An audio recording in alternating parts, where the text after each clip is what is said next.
Is up, YouTube? So we're gonna try something different today.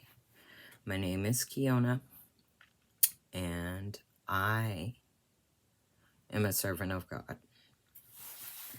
I'm starting something new, something different that the Holy Spirit told me to do.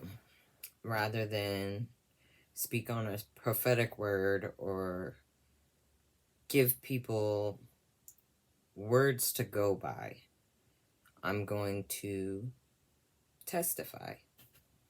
I'm going to speak my truth. I'm going to tell you how God showed up in my life and how he saved me. He's saved me many, many times. He's turned things around for me. I mean, I've been at rock bottom, I don't know how many times in my life. From a child all the way up to, I'm 40 now, so an adult. But today's testimony is going to be about when I was told I had 1 week to live. So I'm going to talk about how he showed up in that. Yeah, disclaimer, it may bring some people tears, may, make them feel some type of way because there was loss involved in this, obviously. But yeah, I'm going to tell my story. So I want to say in 1999, I was in high school. I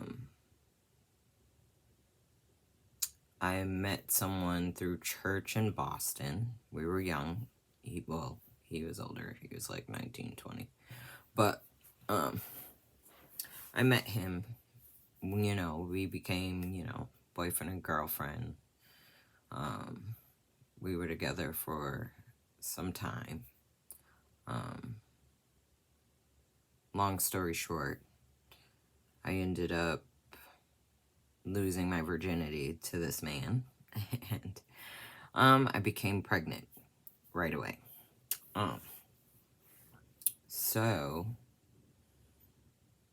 during that pregnancy, that was like one of the roughest times in my life as a teenager. I went through so much stuff with that pregnancy. I was so sick, so miserable. It was just all bad. And I did everything that normal people were supposed to do. I went to the doctors when I was supposed to. I took my vitamins like I was supposed to. I did all the things that I was supposed to do that normal people would do when they find out they're pregnant. But for some reason, I just got sicker and sicker and sicker from the very beginning. At the time, the doctor I had, which was not a very good doctor, he's not even practicing anymore. He did not help women at all. But that's not part of this story. I went through everything. They told me my baby was going to have Down syndrome. They told me it was going to have spina bifida. They told me, because they couldn't figure out why I was sick. All my tests came back, everything was normal, except for I was sick. Which, come to find out, in the end, I had preeclampsia, but most people get that at the end of their pregnancy. But of course, I'm that 1 in 1 million who got it at the very beginning, like as soon as I got pregnant.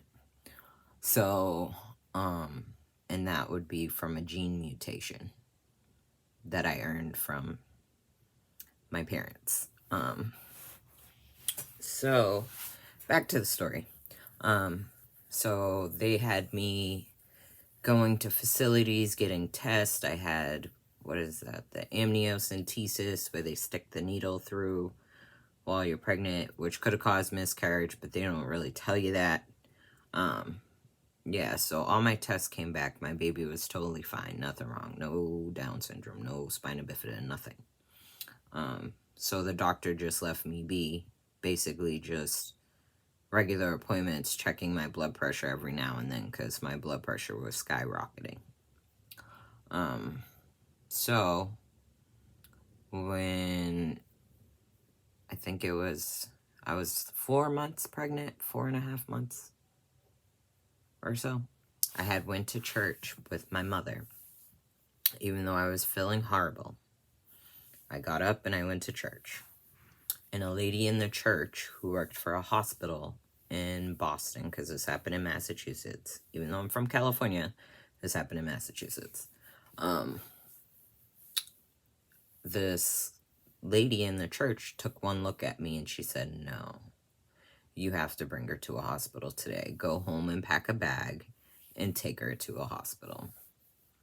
So my mother brought me home. We packed a bag. We went to the hospital. As soon as I went in the emergency room and they took my blood pressure, which my blood pressure I think was like 230 over like 180 or 190, something like that. I don't remember. They immediately rushed me upstairs and they hushed everything and like had me in this room in the corner. And they were like wondering, was I being cared for by a doctor? Was I being seen? What is going on? Like, they just assumed I was a teen, I was pregnant, and I didn't do all the care that I was supposed to do. But I did everything I was supposed to do, and then some.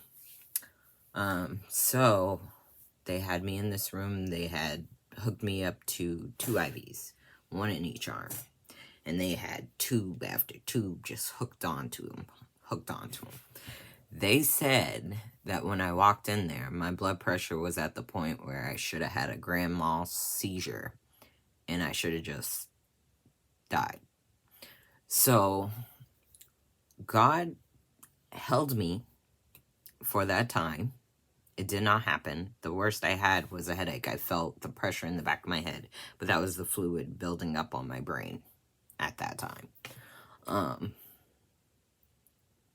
So the doctors and the nurses were talking with my mother and my son's father at the time, and they weren't trying to tell me, because any emotion that you have in a conversation could have shot my blood pressure up again and I would have had the seizure.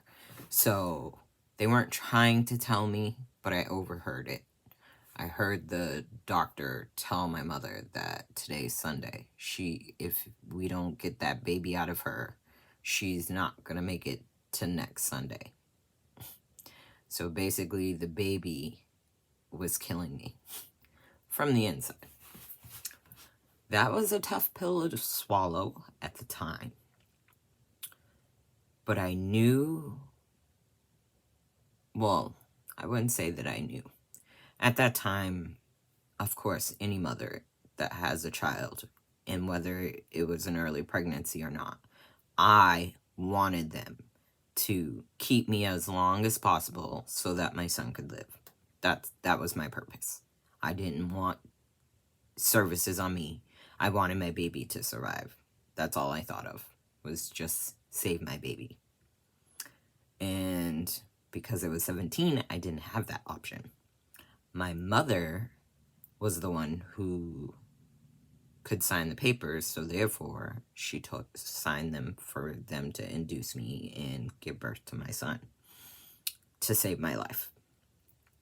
Well, when I went into labor, they said there was a possibility, depending on how big he was, and them giving me 2 shots so that his lungs would advance, that he could have survived.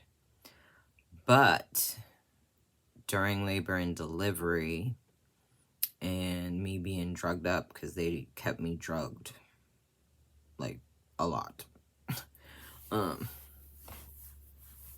That was my first encounter with Jesus. My first encounter that I can say it was Jesus, and I remember specifically, because I've had other encounters with Jesus as a child, and I'll get to those in other testimonies.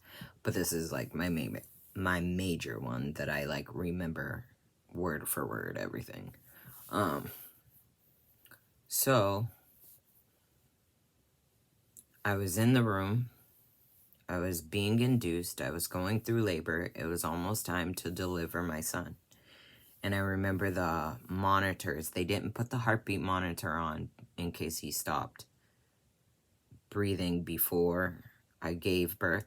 they would try to be as sensitive as possible to me for the situation that we were in. And I remember the nurse was coming in because it was about to be like go time.